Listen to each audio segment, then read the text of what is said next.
Caissie Levy. Hello, my friend. It's been many years I've wanted to see you at this event. I mean, same.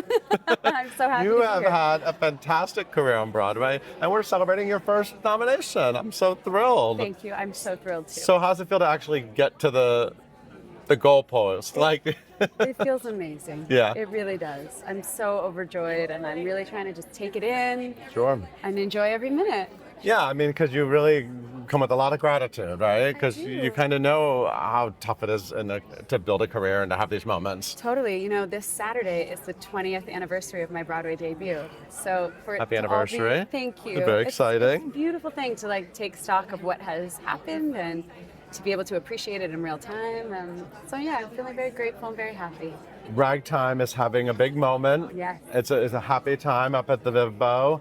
So I love that you and I are making it. I've embraced the nickname. I love it so much. It's so good. I know you came into this project knowing Mother was a great role, knowing this is a beautiful musical, but actually being in it, what have you learned about the show? I grew up with the show. I saw it in its Yeah. out-of-town tryout with Yeah. Brandon as little boy, Yeah. and I connected to the character of Sarah, and I was like, who is this Audra person, and how do I get to be like her? And so Mother didn't really register for me at that time, of course, because I was a kid. And now playing this role and re-examining Ragtime, and especially through the lens of the world we're living in today, it's like the most layered onion possible, you know? And I feel like even 6 months into the run, I am still chipping away and discovering new things about this character. And she's so complicated and so well written. And so restrained, and there's so much nuance to play with there, and I just find it incredibly satisfying, and I really am learning something new every day.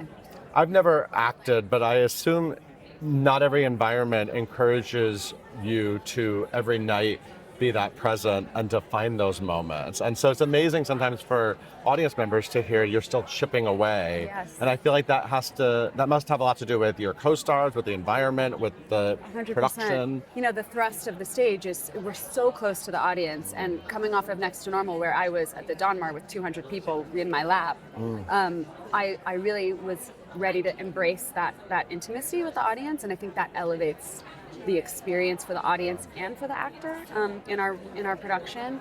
And yes, I mean, having a shorthand with Brandon, for instance, having done Leopold's shot together and played husband and wife already, just brings like a level of intimacy and trust to these characters.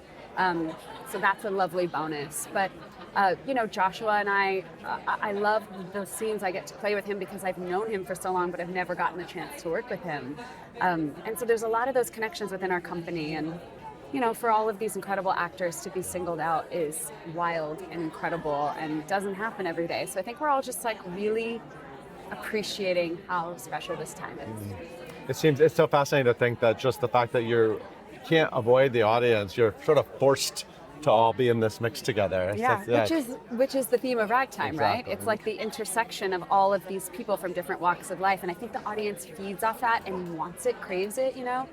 And I think the main thing that is resonating with people right now is they're coming into Ragtime with maybe a history with the show, maybe they grew up knowing it a little bit like me, or maybe they're a new generation that don't know it at all, and they're coming in with a certain worldview, and they're leaving the theater open to a different point of view, a different walk of life, ready for a conversation about something they weren't thinking about beforehand. And I mean, that's what great art does, you know, and that's why we revive shows, is to learn something new.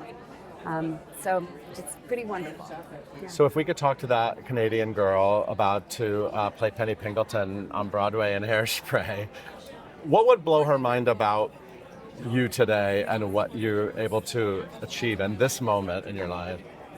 So much would blow her mind. You know, when I was making my Broadway debut, I was just trying to hang. I was trying to be on Broadway and be this version of a Broadway actor, whatever that was. And I was doing a lot of looking left and right at other women who were a year or 3 or 5 ahead of me and wanting to be like them, which is what we do as young actors. You know, you have to sort of model your career or your idea of what your career is going to be off of these idols. And I think now, you know, as I grew in the theater and have grown in my years in the Broadway community, I've come to realize that, like, the thing that makes you you is the secret sauce, and that looking left and right isn't really very useful. And the more you can actually like stand on your own 2 feet, sink into who you are, and bring that into the audition room and that on stage, I mean, that is what the audience is dying for, that authenticity, that connection to who you really are inside, you know? And that's a superpower as an actor, to be able to tap into that part of you. It doesn't mean that you play yourself on stage, far from it, but you bring your you-ness to the role, and that makes it fresh and that makes it new. And I think that the younger version of me would have loved to have learned that sooner, but I'm grateful that I've learned it now.